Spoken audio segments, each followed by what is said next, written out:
कृपया वीडियो में न्यू है तो वीडियो को लाइक एंड सब्सक्राइब और शेयर करें। जनमेजय ने से पूछा, ब्राह्मण मुनिश्रेष्ठ, पूज्य आर्ष्टिशेन ने वहां किस प्रकार बड़ी भारी तपस्या की थी तथा सिंधु द्वीप, देवापि और विश्वामित्र जी ने किस तरह ब्राह्मणत्व प्राप्त किया था? भगवन, यह सब मुझे बताइए। इसे जानने के लिए मेरे मन में बड़ी भारी उत्सुकता है। वैशंपायन जी ने कहा, राजन, प्राचीन काल की सत्य युग की बात है। द्विज आर्ष्टिशेन सदा गुरुकुल में निवास करते हुए निरंतर वेद शास्त्रों के अध्ययन में लगे रहते थे। प्रजानाथ नरेश्वर गुरुकुल में सर्वदा रहते हुए भी न तो उनकी विद्या समाप्त हुई और न वे संपूर्ण वेद ही पढ़ सके। नरेश्वर, इससे महातपस्वी आर्ष्टिशेन खिन्न एवं विरक्त हो उठे। फिर उन्होंने सरस्वती के उसी तीर्थ में जाकर बड़ी भारी तपस्या की। उस तप के प्रभाव से उत्तम वेदों का ज्ञान प्राप्त करके वे आर्षश्रेष्ठ विद्वान, वेदज्ञ और सिद्ध हो गए। तदनंतर उन महातपस्वी ने उस तीर्थ को 3 वर प्रदान किए। आज से जो मनुष्य महानदी सरस्वती के इस तीर्थ में स्नान करेगा, उसे अश्वमेध यज्ञ का संपूर्ण फल प्राप्त होगा। आज से इस तीर्थ में किसी को सर्प से भय नहीं होगा। थोड़े समय तक ही इस तीर्थ के सेवन से मनुष्य को बहुत अधिक फल प्राप्त होगा। ऐसा कहकर वे महातेजस्वी मुनि स्वर्गलोक को चले गए। इस प्रकार पूजनीय एवं प्रतापी आर्ष्टिशेन आर्षि उस तीर्थ में सिद्धि प्राप्त कर चुके हैं।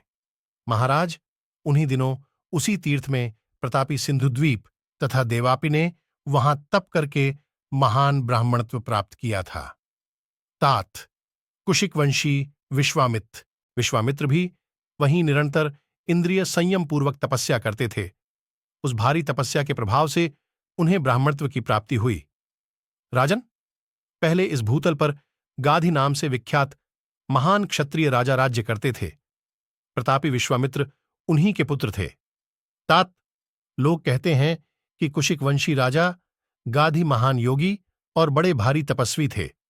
उन्होंने अपने पुत्र विश्वामित्र को राज्य पर अभिषिक्त करके शरीर को त्याग देने का विचार किया। तब सारी प्रजा उनसे नतमस्तक होकर बोली, महाबुद्धिमान नरेश, आप कहीं न जाएं, यहीं रहकर हमारी इस जगत के महान भय से रक्षा करते रहें। उनके ऐसा कहने पर गाधी ने संपूर्ण प्रजाओं से कहा, मेरा पुत्र संपूर्ण जगत की रक्षा करने वाला होगा, अतः तुम्हें भयभीत नहीं होना चाहिए। राजन, यों कहकर राजा गाधी विश्वामित्र को राज सिंहासन पर बिठाकर स्वर्गलोक को चले गए। तत्पश्चात विश्वामित्र राजा हुए। वे प्रयत्नशील होने पर भी संपूर्ण भूमंडल की रक्षा नहीं कर पाते थे। एक दिन राजा विश्वामित्र ने सुना कि प्रजा को राक्षसों से महान भय प्राप्त हुआ है। तब वे चतुरंगिणी सेना लेकर नगर से निकल पड़े और दूर तक का रास्ता तय करके वशिष्ठ के आश्रम के पास जा पहुंचे। राजन, उनके उन सैनिकों ने वहां बहुत से अन्याय एवं अत्याचार किए। तदनंतर पूज्य ब्रह्मर्षि वशिष्ठ कहीं से अपने आश्रम पर आए। आकर उन्होंने देखा कि वह सारा विशाल वन उजाड़ होता जा रहा है। महाराज, यह देखकर मुनिवर वशिष्ठ राजा विश्वामित्र पर कुपित हो उठे। फिर उन्होंने अपनी गौ नंदिनी से कहा, तुम भयंकर भील जाति के सैनिकों की सृष्टि करो। उनके इस प्रकार आज्ञा देने पर उनकी होमधेनु ने ऐसे पुरुषों को उत्पन्न किया जो देखने में बड़े भयानक थे। उन्होंने विश्वामित्र की सेना पर आक्रमण करके उनके सैनिकों को संपूर्ण दिशाओं में मार भगाया। गाधीनंदन विश्वामित्र ने जब यह सुना कि मेरी सेना भाग गई, तो तप को ही अधिक प्रबल मानकर तपस्या में ही मन लगाया। राजन, उन्होंने सरस्वती के उस श्रेष्ठ तीर्थ में चित्त को एकाग्र करके नियमों और उपवासों के द्वारा अपने शरीर को सुखाना आरंभ किया।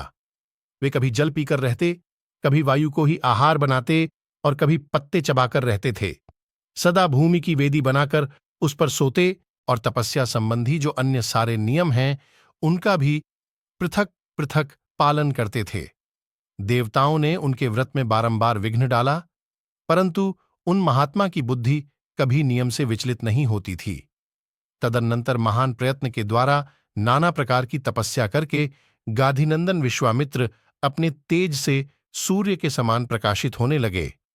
विश्वामित्र को ऐसी तपस्या से युक्त देख महातेजस्वी एवं वरदायक ब्रह्मा जी ने उन्हें वर देने का विचार किया।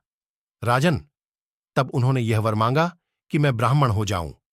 संपूर्ण लोकों के पितामह ब्रह्मा जी ने उन्हें तथास्तु कहकर वह वर दे दिया।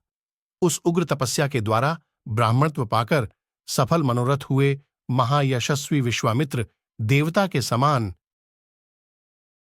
समस्त भूमंडल में विचरने लगे। राजन, बलराम जी ने उस श्रेष्ठ तीर्थ में उत्तम ब्राह्मणों की पूजा करके उन्हें दूध देने वाली गौएं, वाहन, शैया, वस्त्र, अलंकार तथा खाने पीने के सुंदर पदार्थ प्रसन्नतापूर्वक दिए। फिर वहां से वे बक के आश्रम के निकट गए, जहां दल्भपुत्र बक ने तीव्र तपस्या की थी। महाभारत की ऐसी कई रोचक कहानियां हैं जो हम आपको बताते रहेंगे। हमसे जुड़े रहने के लिए हमारे चैनल को सब्सक्राइब कीजिए। आपका बहुत बहुत धन्यवाद।